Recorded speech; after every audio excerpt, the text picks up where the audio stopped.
My task here is simple, is to request the business community to come and attend, to come and support the Uganda Industrial Conference, the Regional Industrial Conference that is going to be held in Uganda.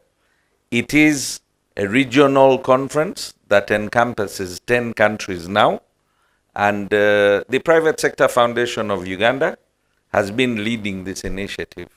As a ministry, it's our responsibility to support them, to stand by them, to prop them, and to assure the population that Uganda is ready for business. It gives me great joy and pride to stand before the nation here today, represented by you, the media broadcasters, and tell the population within the East African community and the member states that we are ready to host you come 18th and 19th September.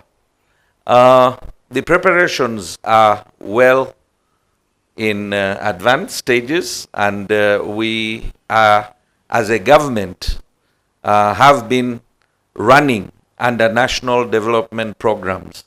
So my predecessors, and under the wise leadership of His Excellency the President, have been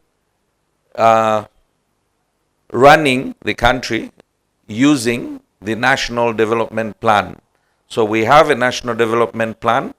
We started from NDP 1, National Development Plan 2, National Development Plan 3, National Development Plan 4, which is the current National Development Plan.